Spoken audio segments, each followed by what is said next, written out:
I had a less than conventional upbringing, let me tell you. Firstly, have you ever heard of Ruby Frankie? So she was a YouTuber, although not like you, I hope. I'm sure most people know her. She ran that 8 Passengers channel and was eventually sent to prison for some fairly serious child neglect, along with some woman that she was shacked up with.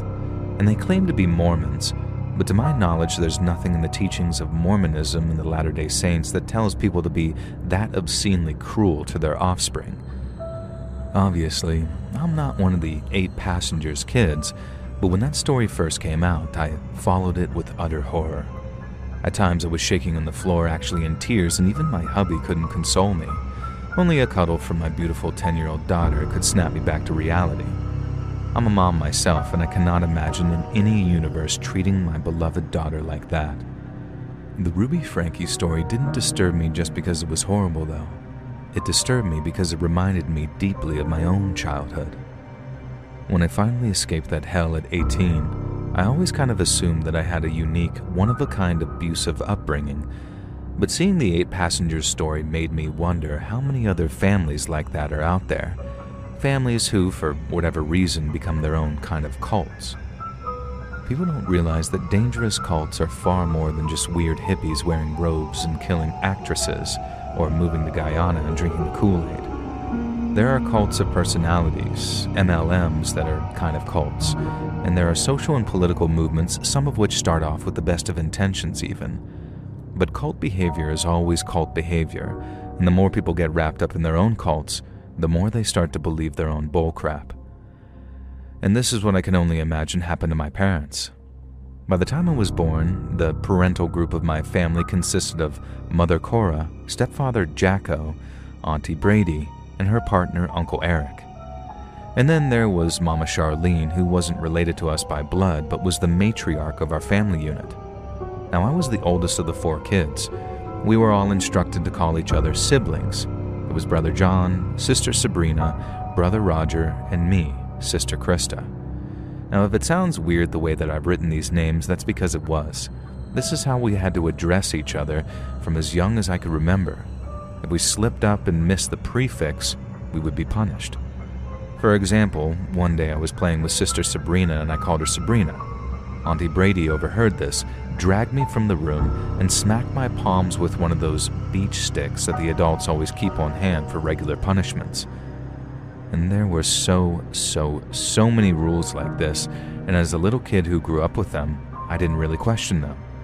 According to Mama Charlene, who we were to regard as an almost holy figure, these things were the decrees of our Lord. If we did anything that went against the decrees of the Lord, we would be punished. I do not remember what all the decrees were, but only because years of therapy and distance has allowed me to tune them out. Every day, we would begin our morning by reading through the 4 pages of decrees that we had to follow. We were not allowed to leave our rooms until we'd finished reading them, not even to use the bathroom. Of course, when some of us were really little, this led to accidents, and that broke one of the decrees. And here are the ones that I can remember. Don't dirty yourself. Address the family appropriately. Thank the Lord upon waking, even if just from a nap. Thank the Lord before and after meals. Do not take the Lord's name in vain. And then there was some of the more bizarre ones. We weren't allowed to eat any food that was orange because orange was a sign that it came from the devil. One time, Brother Roger asked why this was, and Mama Charlene caned him for questioning the word of the Lord, and then explained that the devil's flesh is orange. Brother Roger said that he thought the devil was red, and Mama Charlene explained that when you cut a red devil, they're orange on the inside. And so from then on, we unflinchingly understood that carrots, oranges, butternut squash, and similar stuff were just evil. Never orange candy, though. We weren't allowed candy, as tooth decay came from the devil too. And fire was evil too, because that was orange, so we weren't allowed to just look at fire. The adults cooked, and us kids had to do things like peel the vegetables, butter the bread, and tend the vegetable garden. And we had the last task because the shed was in the garden. The shed was where we'd get sent if we misbehaved too badly. The longest I ever spent in the shed was 3 days. Brother John was once sent for over 2 weeks. If we were locked in the shed, you were able to use the toilet in the bucket, which one of the other kids would just empty every 2 days. You were brought 1 pitcher of water a day and 3 slices of dry bread. When one of us had to enter the shed to bring food to our sibling, or empty that bucket, the punished child had to stand in the corner facing the wall. If they turned and looked at us, we were to report them to Stepfather Jacko specifically. We were all far too afraid of Stepfather Jacko not to tell on our siblings. The strangest part about this is that I never once remember Stepfather Jacko actually punishing us. We were just for some reason incredibly afraid of him. It was just drummed into us from a very early age that we were not to feel love for our siblings. Even though we weren't all related by blood, we were all siblings in the eyes of the Lord, and thus feeling any love for each other was unnatural and unholy. The same went for the adults. They would remind us every day that they did not love us, and we should not love them in turn. The only person that we could love was the Lord. The one exception was on Mama Charlene's birthday. One day, we had to bow in front of her and tell her that for this one day only, our love was hers. And the reason for this was never really explained to us. Our house had various bookshelves, but we were never allowed to read them. All the spines had been covered up except for the Bibles. However, despite claims that we served and loved the Lord, we were never taught anything directly from the Bible. We knew nothing of Jesus, and in fact, I'd never even heard the name of the Son of God until I escaped that family. And we were taught to read, but we were taught from books that had been written by Mama Charlene in her very spidery handwriting. They were all books about the family, about Mother Cora, Stepfather Jacko, Auntie Brady, and Uncle Eric. Mama Charlene herself was never in the books. They were mostly tales of our family's adventures before the Lord burdened them with us children. The books referred to us as the albatrosses, a reference that I didn't get until many years later. Read the rhyme of the Ancient Mariner if it's not familiar. In the books, Mother Cora, Stepfather Jacko, Auntie Brady, and Uncle Eric had fun and wild adventures. They went exploring mountains, they visited these fairs, and they went fishing on lakes. They even solved mysteries. They had a pet and something that the books called a wuffalump. I'm not even joking. And I later found out that all but one of the books were just abridged versions of the famous 5 books rewritten by Mama Charlene to just peddle her insanity. And the book that used to scare me the most was the first book. Stepfather Jacko wasn't in that book, and instead there was a man called Daddy Cobbleton. Now, Daddy Cobbleton was a wicked man who tried to lead the others astray. He guided them into hell itself, where he peeled his skin to reveal the orange demon beneath. And there he did unspeakable things to Mother Cora, until Auntie Brady and Uncle Eric cast him into a fiery pit. At the end of the book, Mother Cora gave birth to me, Sister Krista, and the Lord sent Stepfather Jacko to the family. But then, Daddy Cobbleton returned 3 more times, impregnating Mother Cora again and Auntie Brady twice, and each time they saw him off with weapons. And then, Mama Charlene was sent by the Lord to protect us. And that's what the book said. And as I grew older and began to observe the reality of how the world worked, I started to realize that orange demons didn't exist. My siblings weren't hellspawn. The world that we lived in was very, very abnormal. Our house was very remote in the middle of nowhere, but occasionally we'd be visited by traveling salesmen, or families in cars would just drive past, and they just simply did not live like us. They wore fancy, wonderful clothes, not the basic sheets that we wore. The children had hair, not the shaved heads like we had. And none of us were allowed bedrooms. Up until I turned 18, the 4 siblings slept on mattresses in 4 corners of a room. Lines were drawn dividing the room into 4. If one of us entered into another sibling's quadrant after 8 p.m., we would be punished. And the punishment usually involved having our hands whipped or spending time in the shed. But there were other things too. Standing outside and having ice water tipped over us. Having to stand there while the other siblings yelled the meanest things they could think of at us. If a sibling wasn't mean enough, they would get punished instead. Now one day, Brother John took a Bible from the shelf thinking that if he learned more about the Lord, he might understand why we live such a cold, miserable life. When he tried to open the book, it wouldn't open. It was just some prop, a sort of replica. Mama Charlene caught him, and that's when he spent 2 solid weeks in the shed.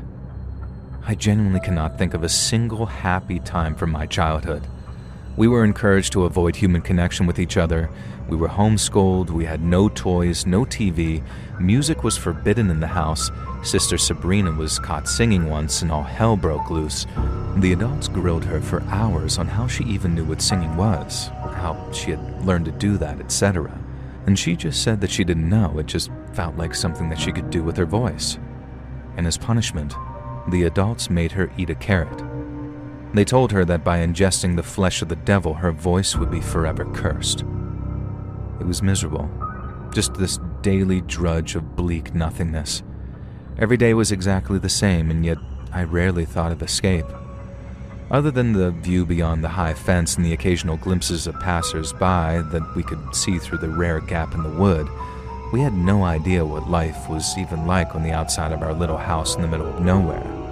And then I turned 18. On my 18th birthday, the adults woke me at just past midnight and ushered me down the stairs alone. In the kitchen there was a cake, and it was unlike anything I'd seen before.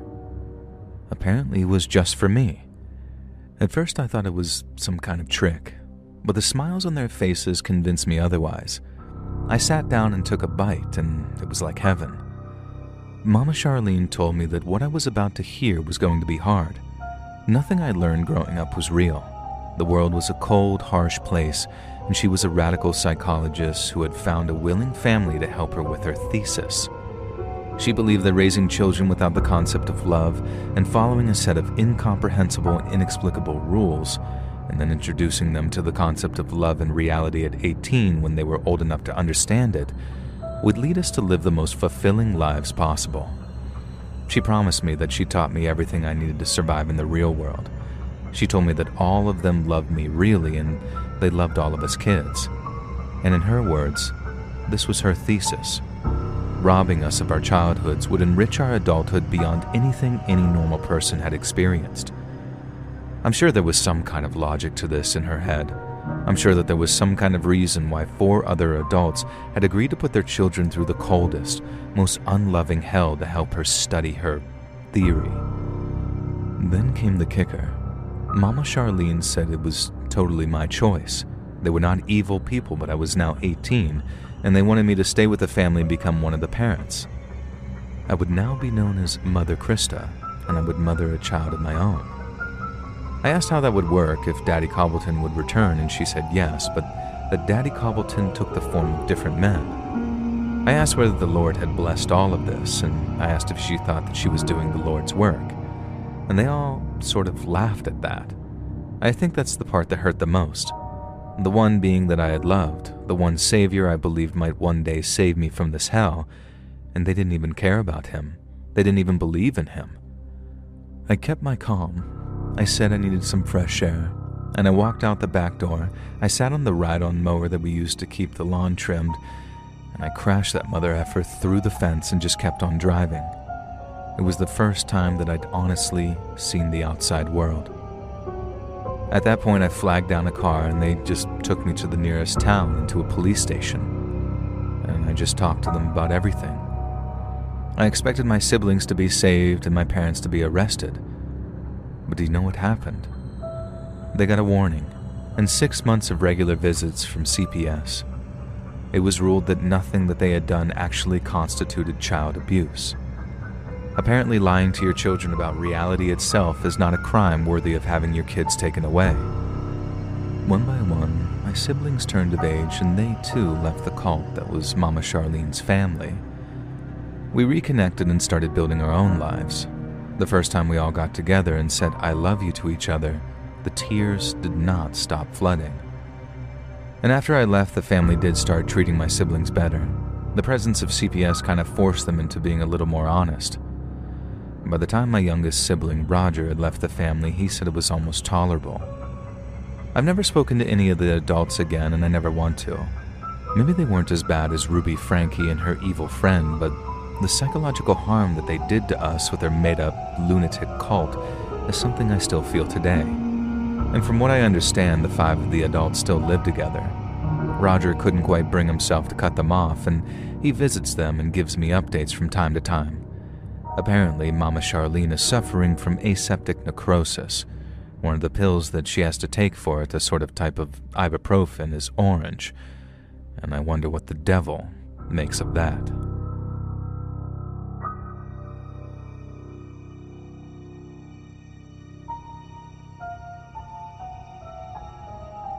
So this is my dad's story, but he's giving me permission to share it with you after I got him to listen to a few episodes of the Let's Read podcast on a cross-country trip that we took recently. So we hail from Tennessee. We've always been a Christian family. Mom and Dad raised me with a strong faith in God, and I've raised my kids the same way. Now, I won't turn this into a love-in, but my faith has given me strength in life more times than I can count.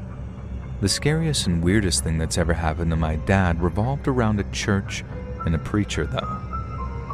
Growing up, Dad's local church left a lot to be desired.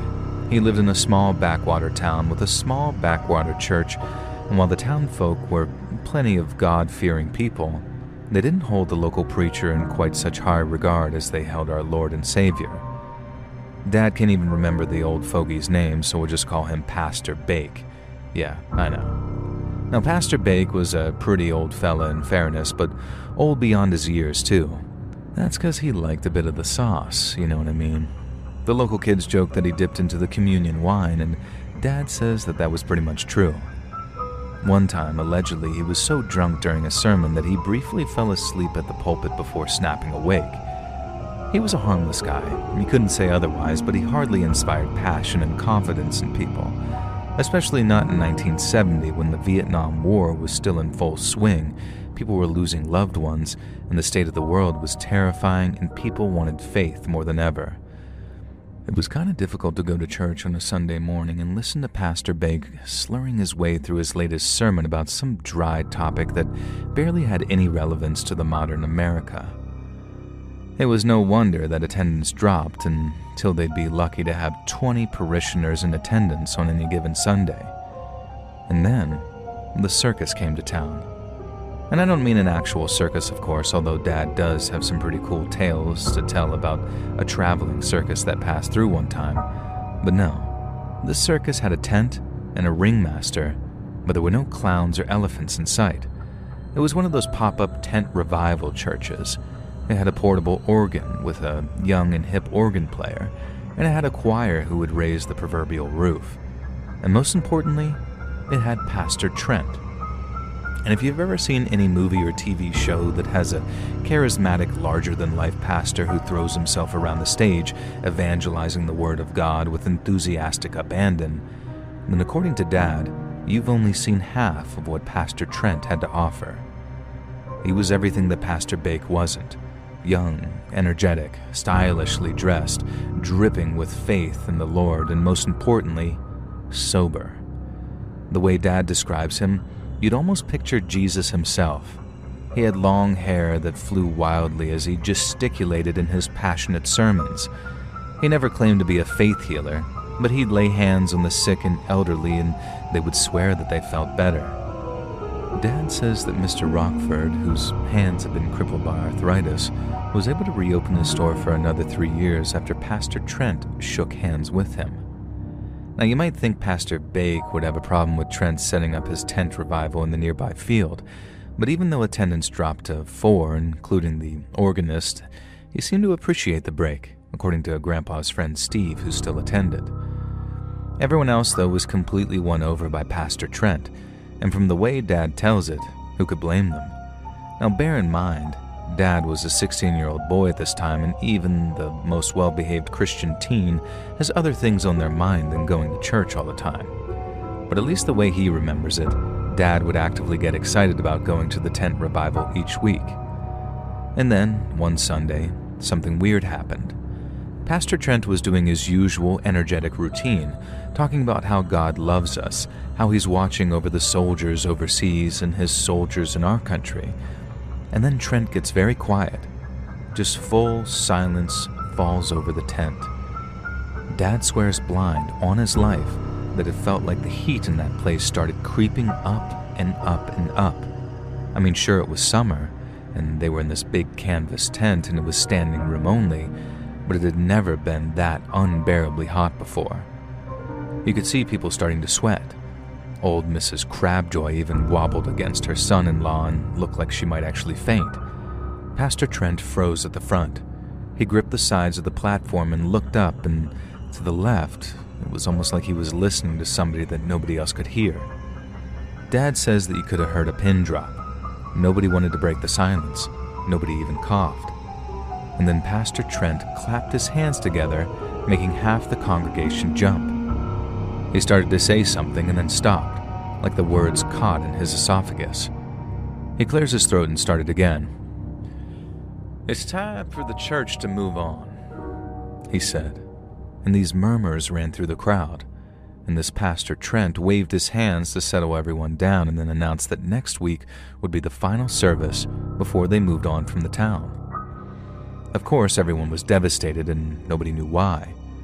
Trent and his choir ushered everyone from the tent and they were barely speaking, and for the next week, the town was just awash with gossip. What had happened? Why had the pastor frozen mid-sermon like that? Had he been listening to the voice of God? Now remember, this was 1970s, so there were no Bluetooth earpieces or anything like that. Everyone was poised for the final service next Sunday. Maybe there would be answers. In the meantime, Pastor Bake was on a decline. On the Wednesday, he was found stumbling around the town square at night, 3 sheets to the wind, rambling about how the devil was here to take us all away from him. And the sheriff had to lock the poor old guy up in some drunk tank and try to get some sense out of him. And now the sheriff was Grandpa's old pal, so Dad, hearing this from Grandpa secondhand, apparently the sheriff flat out asked Bake if he was talking about Pastor Trent, if Trent was the devil come to take us away. Pastor Bake said no, it wasn't Trent. Trent was a man of God. The townsfolk arrived at the tent that Sunday, at least most of them did, and the tent was still there. Pastor Trent was not, though. The whole place had been cleared out. The pews were all tossed around and knocked over. The pulpit had been smashed, but the electric organ was gone and so was the generator. So were the trailers that the pastor and his crew had stayed in. They'd left early and clearly in a hurry. And then someone named Jerry Charlton came running up. Had anyone seen his wife, he asked. He thought that she'd left for church before him, but he couldn't see her in the crowd. She was pregnant with his kid, so where else could she be? And then a few other parishioners showed up. The school mistress, her husband was missing. He was a meek, timid man who everyone joked had married a battle axe. And as the day went on, it came to pass that 12 people had disappeared along with Pastor Trent and his choir. Most of them were people who had been in unhappy relationships. One of them was an 18-year-old girl who, rumor had it, was being abused by her stepdad. One of the 2 of the missing had no scandalous gossip surrounding them, but like Dad said, you just never know. It soon became the popular explanation that somehow all these people would run away with Pastor Trent and his church. And then talk extended to Pastor Trent himself. The Manson family had recently dominated the news, obviously, with their murder of Sharon Tate. Was Pastor Trent even really a pastor? Or was he some kind of cult leader like Charlie who lured vulnerable people away with false pretenses? A lot of this gossip occurred in the most natural meeting place for the whole town, church. Pastor Bake was back on his feet by this time, and it seemed like his time in the drunk tank had scared him a little straight. And when he overheard the talk about Pastor Trent, it was like the old fiery Pastor Bake of yore had returned. How dare people say this about a man like Pastor Trent? Trent was one of God's soldiers. The devil had been coming to our town and had his sights set on the missing 12. And like an angelic Pied Piper, Pastor Trent had led them to Heaven's Gate. Of course, this explanation did not sit well with pretty much anyone and doesn't sit right with Dad to this day. I mean, that could mean anything, couldn't it? Were these people victims of abuse who Trent helped save? Is that what Pastor Bake believed in regards to the devil coming for them? And what did he mean by leading them to Heaven's Gate? There is an addendum to this weird and unusual tale, though.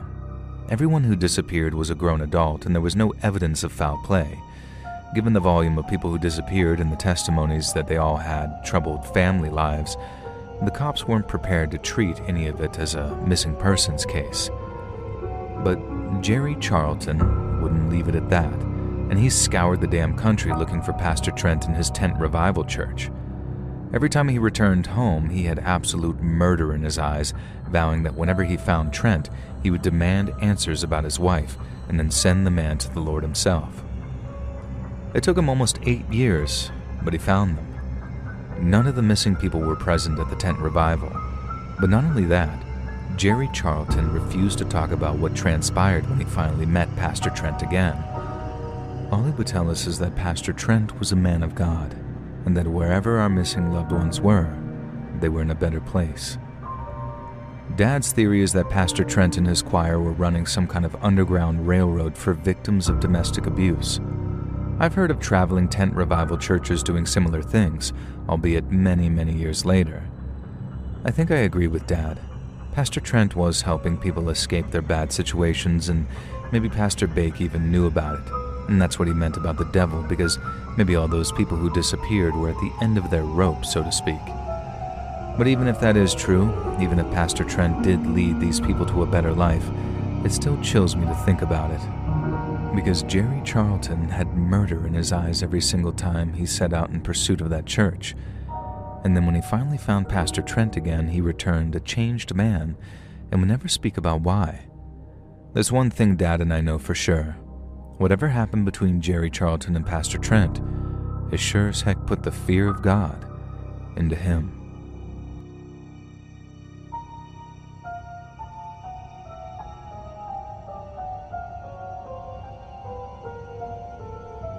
So the absolute weirdest crap happened to my grandpa a few years ago. I got the call the next day, but this is what he tells me happened, and based on what I found, I don't think the old man's confused. He's a bit of a vulnerable old lad, but he's still in possession of his senses. Now, it was late at night, and there was a knock at his door. Granddad lives alone ever since Nan died after she fell in front of a speeding lorry. Now, he was there, and it kind of messed him up, and ever since, Granddad, who was an agnostic for most of his life, has been looking to find faith. And that's why when these 2 young Mormon chicks arrived at his door, telling him that he'd arranged a meeting with them, he didn't really question it. He just figured his memory had slipped and maybe it was normal for them to show up at 8 p.m. And this was before the movie Heretic had come out, and trust me, this isn't similar to that plot at all, I promise. Granddad didn't try and lock these chicks in his house or anything. Instead, he made them a nice cup of herbal tea and they sat down and chatted for a while. One thing Granddad told me was that they didn't really seem particularly educated on Mormonism. The more they talked, and Granddad's always been a theologically curious man, even in his agnostic days, the more he got the impression that these girls either didn't really understand the church that they were a part of, or simply didn't care. Sure, they had the literature, pamphlets, and things, but they weren't really able to describe anything that was in them. They simply suggested that they leave the reading material with Granddad and he could make up his own mind. Now, I've dealt with Mormons before. One of my best friends, Chris, is a Mormon, and I know firsthand that Mormons can be very passionate about their church and their beliefs, especially the ones that go door to door trying to convert people. Granddad knew this too, and despite his age and the fact that he was slowing down, this started to ring alarm bells for him. The girls were called Emily and Bella, I guess, and Bella started asking Granddad about Nan and what had happened to her. And of course, being an old fella who's prone to trips down memory lane, this led him to talk at length about his wonderful, beautiful wife Evelyn and the tragedy that took her from us. At the beginning of his story, Emily excused herself to use the bathroom. Granddad got into it, sharing tales of him and Nan, talking Bella's ear off, and eventually the grandfather clock chimed at 9:30 p.m., and Granddad realized that Emily had been in the bathroom for almost half an hour. He paused his storytelling and asked Bella if her friend was okay. Bella waved it away and said it was normal. Emily usually spent a while in the bathroom and not to be concerned. Granddad wasn't having that though, and I'd drummed into him over and over about scammers and weirdos, and he was already suspicious of these 2 ladies who were claiming that he'd booked an appointment with them. He argued that no, he would feel more comfortable if he went to check on Emily, and Bella clearly started to panic. Even though he was an old man with a cane, Granddad has a presence, especially a few years ago when he still lived by himself. Bella had no choice but to let him push past her and go find Emily. Emily wasn't in the bathroom. She was in his bedroom, sort of wandering around, looking at things, studying photos.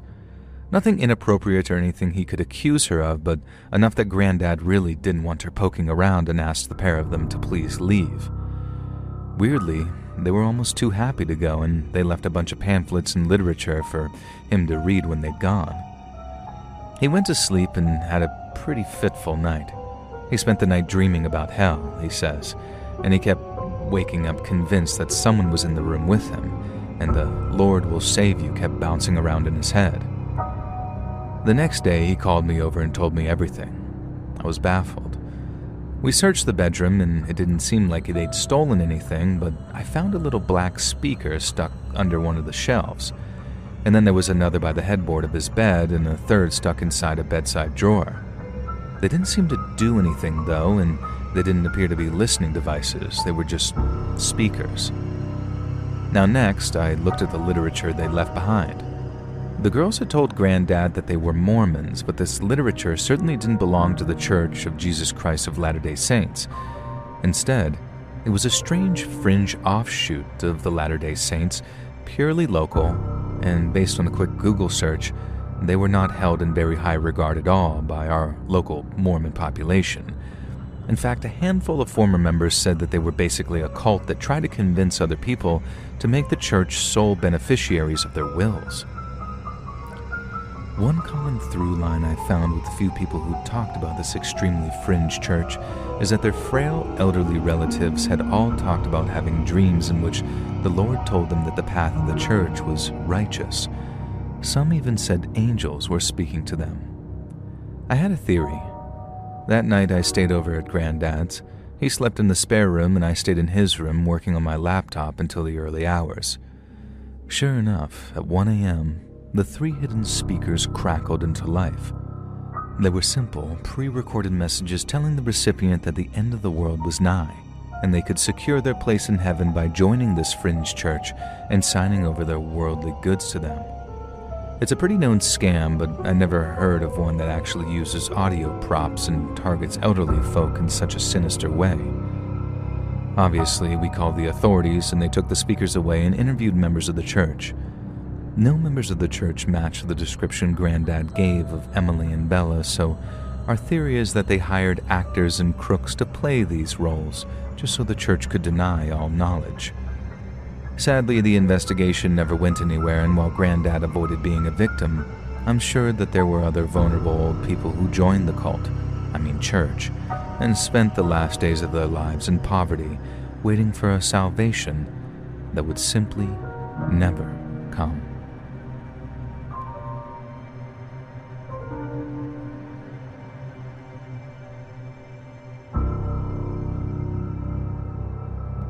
So I've been a listener for a couple of years, and it was my kids who got me into you. They know that I'm a big true crime and weirdness buff and sent me one of your Appalachian videos. And from that day I was hooked.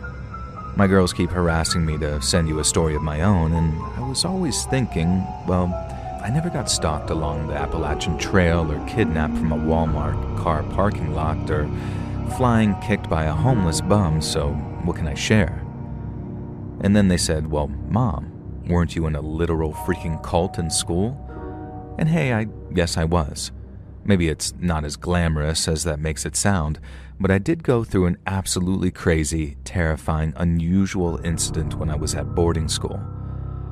So I wasn't the best kid. My parents didn't really know what to do with me. I got into buttloads of trouble in middle school, and then the first year of high school was absolutely hellish. And looking back, I was incredibly grateful to my parents that they didn't just ship me off to some kind of military camp or allow me to end up in juvenile hall. Now, I don't want to go into the bullcrap that I got up to, but it wasn't anything you'd hate me for. I was just a little bratty who wanted to rebel against all the things teenage girls are supposed to be, so being rebellious, I was. And the compromise was to send me off to boarding school for 1 year, and obviously I hated it. I was expecting my peers to be a bunch of loser nerds who studied hard, played little, and made me look bad. Well, damn, I could not have been more wrong. On my first day at St. Jimmy's, not the real name, just a little Green Day reference for you, I soon realized that I was a very small fish in a pond full of piranhas.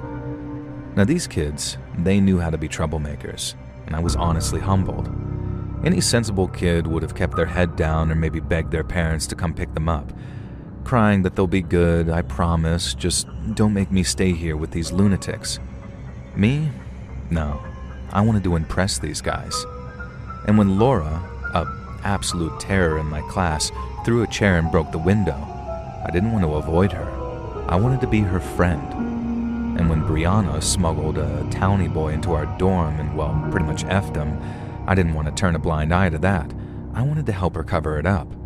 And when Chantel wanted to slash the tires of our math teacher's car for giving her a deserved bad grade, I wanted to make sure that she actually got away with it. I was desperate to please these girls and desperate to be their friends, and they barely even noticed me. Only one of them did, my only real friend at the time, Noelle. One day I confessed to her that the others were almost like a cult. I said that there was something about them that just commanded loyalty and admiration, and it reminded me of all the cult things that I'd read about. I've been kind of obsessed with it, in fact.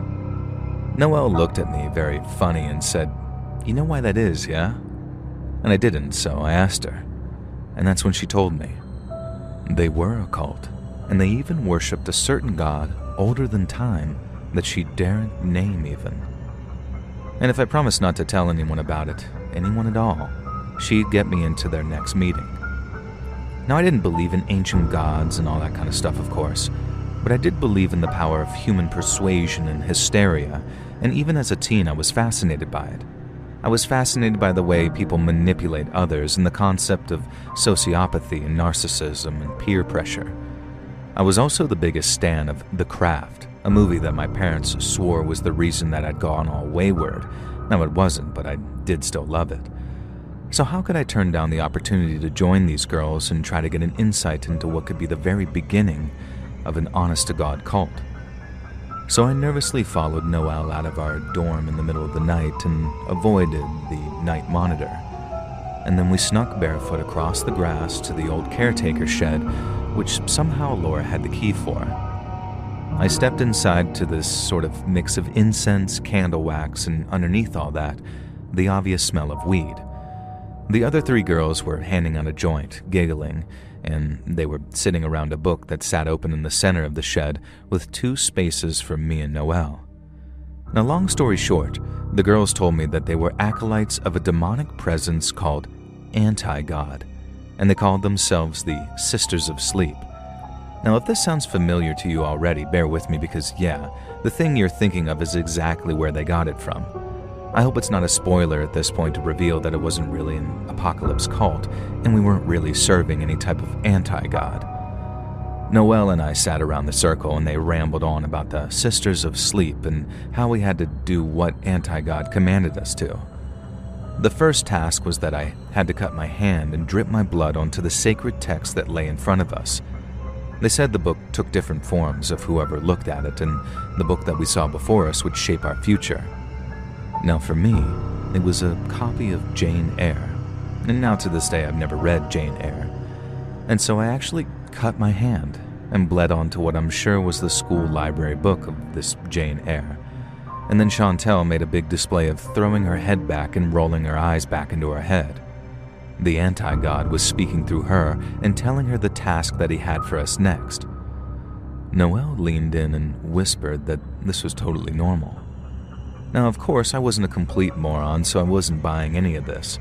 I knew it was some display the girls were putting on, some kind of play acting.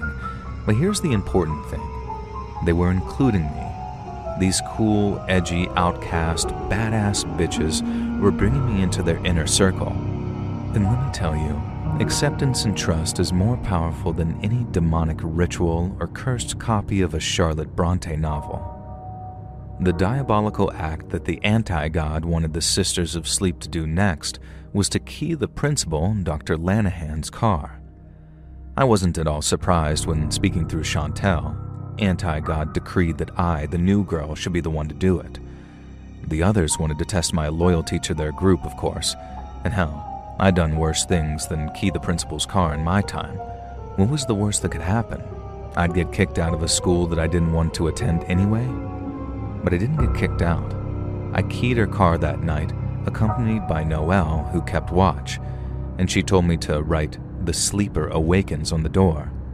And I got as far as the sleep before we saw a flashlight beam in the distance and realized that we had to run before the security guard found us. And then the next night, back at the hut, speaking through Laura this time, it decreed that the sleep would be enough, as it showed my devotion to the cause. The next task we had to perform in honor of our ancient god was to graffiti the first-floor bathrooms, and this was our friend Brianna's job. This felt a lot less high stakes than what I'd been asked to do, but again, I was very aware that this was all play acting and they were just testing me. Now, Brianna was told to write "Send me home, bitches" on the bathroom wall, and I thought nothing of this at the time. A bunch of other incidents happened after that: vandalism, theft, pouring soap into the fountain, just a bunch of really, essentially silly pranks. The most dangerous or risky ones always seemed to fall on me, though, as the new girl. And the last prank before everything went to crap was Chantel drawing a wiener on the English class blackboard. We had another meeting a few days later after that. Now this time, Noelle channeled anti-God. Once again, it was me who was chosen to perform the duty. Now, according to Anti-God, I still had to make up for only writing part of the message on Dr. Lanahan's car way back.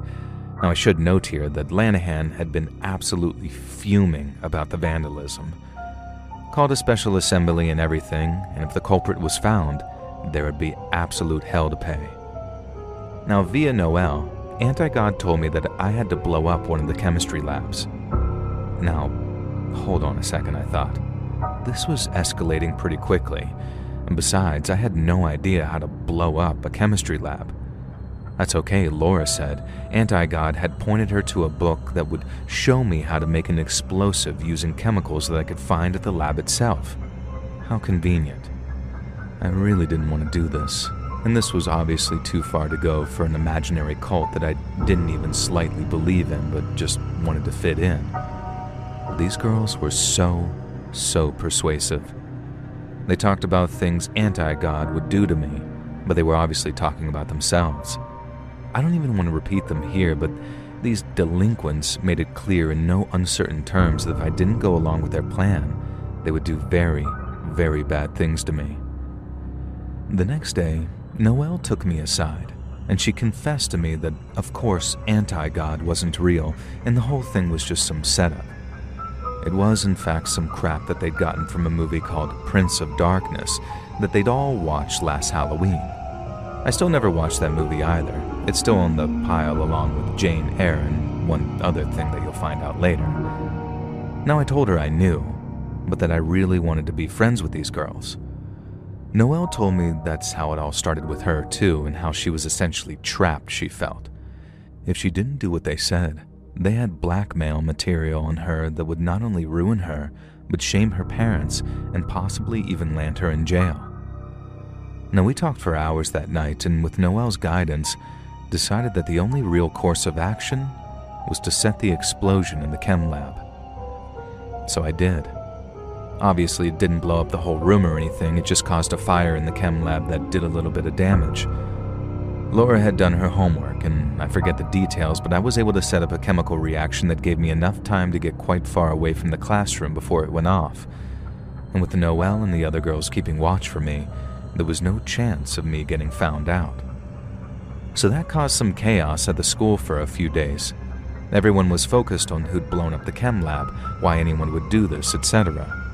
So focused, in fact, that security was pretty lax when the other girls, without my knowledge, broke into the principal's office. They showed me their spoils at their next meeting. They'd stolen all of their permanent records, and this was their master plan: cause chaos at the school, then steal our own files so any past indiscretions would be wiped from the history. This was the late 90s, so it was before most things were digitized, I guess. Now, nevertheless, I pointed out that this really didn't make any sense. People had memories. Chances are those records were just the principal's own copies, too. Now, I tried to be as nice as possible. I was trying to help. I didn't want to undermine their plan. But wow, these girls did not like being contradicted. Who was I to disagree with their master plan of the anti-god? Was I some kind of heretic? And this led to just some absolute fight where I told them that I knew that the anti-god was just some BS from a movie and the whole thing was just some big joke. Now, they didn't deny this. In fact, they just laughed at me. They told me I was the one who didn't understand. Of course, there was no anti-god, no blood rituals, nothing like that. They knew Noel had told me everything because they'd known all along that I never believed it. And that was why it was so funny to them. Because I still did all those things. They held so much power over me that they'd managed to create a cult through literal willpower and peer pressure alone. And then Noelle stepped forward. She held some book out that she'd gotten out of the library, Cults in Our Midst by Margaret Singer. And this is the third thing on the pile of things that I've never engaged with, but with this one, it's simply because the idea of reading about it would just be too scary, even now. Noelle then goes into a speech about how she'd read the book, and how she and Laura had to make a bet that people weren't that easily influenced and couldn't be so easily bullied into self-destructive behavior that went against their best interests just to fit into a cult-like group. Noelle had been the one to insist they could. This whole cruel experiment had been Noelle's. The one person that I thought was actually my friend, the one person at that damn school that I trusted. The whole time I was just her plaything to prove that some human beings are weak and mindless enough to be influenced into cult-like behavior for literally nothing other than boredom. And I was chilled to my core. What was their end goal? They'd pointlessly stolen their own permanent records for what reason? And I found out the next day, the principal and some members of staff were waiting for me. They were holding a bunch of folders, all of which they'd found tucked under my mattress after some anonymous tip. There was also a note in my handwriting addressing my friends, saying something about how I'd stolen their permanent records for them and hoped that they'd be grateful. Their idiotic plan wasn't so idiotic after all, I guess. They'd framed me, and now I was getting kicked out of school all because these weirdos wanted to prove that they could convince the new girl that cults were real.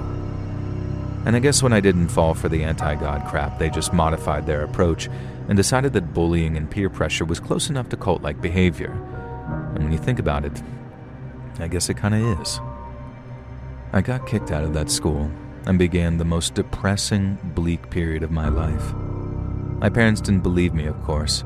They just saw me as the ungrateful brat who'd thrown away my one chance. Thankfully, I was able to enroll in one of the local high schools I hadn't been expelled from. And there, I actually worked my ass off, graduated, and then went to college and eventually did my master's. And no, it didn't have anything to do with cults or criminal psychology. I never want to see another damn wannabe edgy cultist for as long as I live.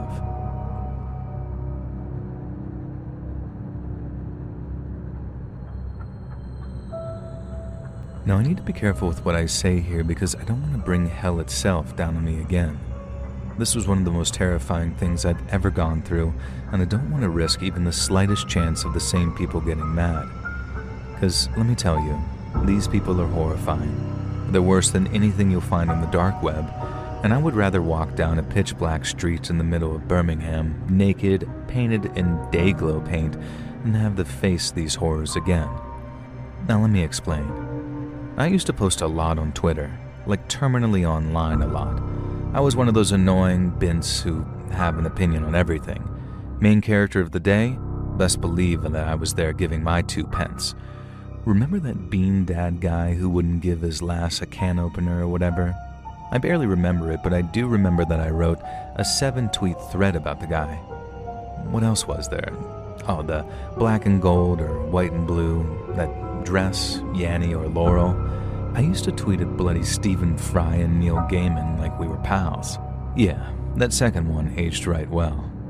And one thing I really loved was the trending topics and hashtags. It was almost like a delicious menu of completely meaningless crap that I just have to have an opinion on, whether I actually had an opinion on it or not. I mean, why the hell did I get into a 2-day-long row with people about the YouTuber Ninja? I still told him to go suck a Dennis, thanks autocorrect, and managed to get into a row with Ninja's stance. The best part is, I thought the hashtag was about the guy from The Onford. And I don't give a crap about Fortnite, but I sure as hell know a lot about Tyler Ninja Blevins, after his fans told me numerous ways in which I deserve to get touched. All of this pales in comparison to the really terrifying event I got myself into, though, and it was for equally stupid reasons. I can't even explain who I'm talking about exactly, but I'll just say this. The hashtag I saw was a color combination I don't like, and it also happens to be a pop band of the K variety. Now the irony is, after this whole incident, I actually listened to them and do love them. I also really love that song by Rose about meeting her at the Apatapate. Hopefully this is now clear enough without me quite saying any keywords that'll get me flagged up on Reddit, or if I'm especially lucky, if you include this in a video. So anyways, what I saw was the hashtag of the band name, and I thought that it meant the color combination, so I posted hashtag band name effing sucks. Then I logged off, thought nothing of it, and went and had dinner with my boyfriend. When I next checked my phone and saw 99 plus notifications from Twitter, I had a sinking feeling. Could people really be that mad that I didn't like the color combination? So before even unlocking my phone, I said to my boyfriend, "Holy crap, I tweeted that I don't like black and pink together and I think people are really mad at me." He looked at me like I just told him that I'd run over a dog, and that's when I knew that I had absolutely effed up and was about to find out. He asked me if I was sure that's what I said, or if I said that I didn't like a very similar sounding band. I said that I didn't really know, and that's when he explained to me what K-pop stands are. Considering what a terminally online dumbass I am, how this escaped me baffles me to this day. We looked at my phone together, and it may have shown 99 plus notifications on my display screen, but in reality, it was well over 1,000 tweets. I can't even repeat some of the things that they told me should happen to me. I was told that I should be peeled apart from various orifices. One person wrote a 10-tweet fan fiction about me choking on centipedes, which they dug up from my profile and found out that I actually had a phobia of. Of course, this also involved a bunch of people sending me photos of said insects, the British and American kind. And you ever seen the first Terrifier movie? One Twitter user sent me a gif of the girl being sawn in half by Art the Clown up the middle. If you've seen it, you know what I mean, and they sent this to me 14 times. Thankfully, my DMs weren't set to public, but that didn't stop a few people I did follow from sending me abuse as well. No friends, of course, but just some folks that I had pleasant interactions with in the past. And the abuse did not stop. In the end, as much as it pained me to do so, I deleted my Twitter altogether. Over 10,000 banger posts completely gone. But of course, then they'd found my Instagram, my Facebook, my poor old mom's Facebook, my LinkedIn, they'd found the coffee shop where I worked, and that's where a big revelation came from actually. I got called into work and my boss, who was thankfully a good friend of mine, told me to listen to this. Our answering machine was full, and the things these people were saying were vile, terrifying, and threatening, or they would have been if not for the fact that about 80% of the callers were clearly under the age of 14. Yeah, I was being harassed and tormented by literal tweens. Some of them were older, sure, and there was some very camp-sounding Irish guy who went into detail about eating my toes. I asked my boss what she wanted to do. I offered to quit, and she said no freaking way, mostly because it wouldn't help. These people were nutso children and they were going to keep calling whether I actually worked there or not. Instead, she and my boyfriend frog-marched me to the local cop shop and we told them everything. Turns out there's not a lot that the cops can do when you're being harassed by feral kids. The sheer volume of weirdos harassing me had to mean that it was being organized from somewhere, but trying to pinpoint where was absolutely impossible. Where do K-pop kiddies even go to hang out? Tumblr? I have no idea, and neither did the cops, and there was nothing they could do or would do. Then it died down. The cult of K-pop kiddies decided to leave me alone. What a relief. Scary story over. Let that be a lesson to you. Don't insult a band. At least I came out of it unscathed. Just kidding. If you've ever run afoul of bored tween stan culture, you know they don't stop at normal things like death threats and harassment. And just when I thought it was safe to go back to normal, I went downstairs one morning to see something strange sticking through my letterbox. I got closer, wondering what the hell it was. Someone had shoved a dead pigeon halfway through my letterbox. It had gotten stuck, but not before, well, the viscera had squished out of its beak. And judging from the state of decomposition, I'm pretty sure that the pigeon had been dead for a while, so at least I don't have its death on my conscience. I tried to convince myself that it was just some coincidence. Some other random lunatic had shoved a dead pigeon through my door. But no, of course not.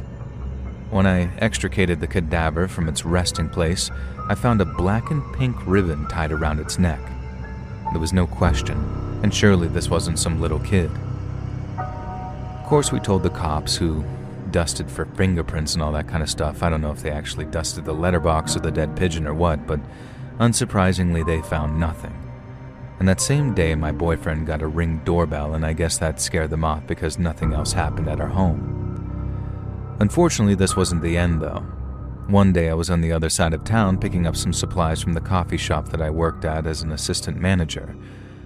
I'd parked down a side street and gone in to see our supplier, who hooked us up with a particular brand of imported coffee that no one else in town had. And as such, we had a kind of friendly relationship, so I hung out with the guys for half an hour, telling them about the weird crap that I'd been experiencing. When I emerged from the back of their warehouse in this absolutely nowhere side street that nobody ever went down, my car had been spray painted. Now I'm sure you can guess the two colors that adorned my little Honda Accord. "The cult remembers," is what it said on the windscreen. I called the cops again, and holy heck, not only was there a security camera in the alley, but it was working too. This time, the K-pop cult member wasn't some tween girl, but was in fact an adult man. I never saw him myself, and the cops handled it all because there was no need for me to be involved. He made no attempt to hide his face, probably because he had no idea that there was a security camera watching him. And I can only imagine how the officers reacted watching a grown man who I'm told was in his early 40s leaping around my car and spray painting pink and black graffiti all over it. Was he dressed in band merch? I wish I knew. It made me think, if lunatic fans like this can behave this terrifyingly towards me, what must it be like for the artists themselves? Imagine being Taylor Swift, for example, knowing that a muscly, bearded guy is out there threatening to kill people if they do you wrong. What would it take for his ire to be directed at his idol? Now, I wish the story had stopped there, but there was one more twist in this tale. A few months had passed, and it seemed like everything had died down. Life had gone back to normal. We were out at a bar together, and I went off to use the ladies' room. When I came back, a strange woman had sat next to my boyfriend at the bar. I watched from a distance, and I'm ashamed to say it, but I'm a little bit of a jealous person, and in fairness, in the past he's given me a reason to be jealous. So without thinking anything more of it than my boyfriend being hit on by a random woman, I just watched. She was all over him, touching his arm, laughing at his jokes, leaning in to whisper in his ear, and the asshole was eating it up like the chump he was.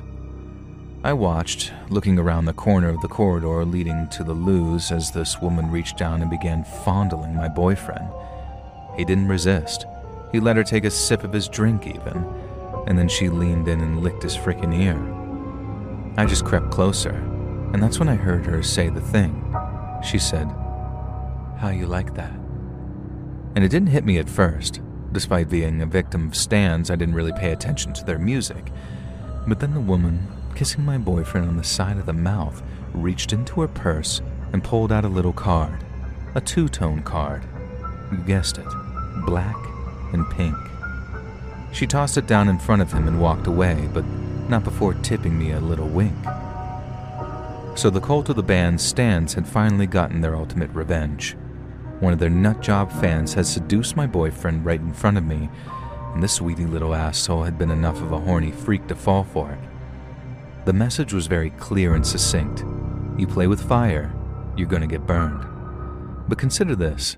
This cult ranged from middle-aged men to attractive 20-something women to angry tweens, all of whom wanted to actively ruin my life because they thought I'd been insulting their favorite band. And if you remember, I wasn't even talking about the damn band, I was talking about the color combination. People be cray-cray, Let's Read, I swear to God. I don't use social media anymore because you hear about terrifying cults like the Anthill Gang or Jonestown, but the cult of celebrity, the Taylor Swift stans or the K-pop girlies or hell, I don't know, maybe even Bowling for Soup diehards, they're all lunatics. People can find anything to worship, and people can find anything to use as an excuse to go absolutely frothing crazy. Hey friends, thanks for listening. Click that notification bell to be alerted of all future narrations.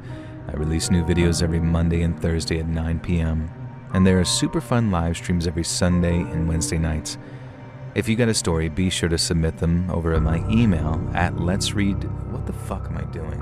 And there are super fun live streams on Sundays and Wednesday nights. If you got a story, be sure to submit them over at my email at letsreadsubmissions@gmail.com and maybe even hear your story featured on the next video. And if you want to support me even more, grab early access to all future narrations and bonus content over on Patreon, or click that big join button to hear about the extra perks for members of the channel. And check out the Let's Read podcast where you can hear all of these stories in big compilations located anywhere you listen to podcasts. I also have a true crime channel called Saturn Soul. It's kicking butt and I think you should check it out. All links in the description below. Thanks so much, friends. And remember, the earth isn't flat, it jiggles.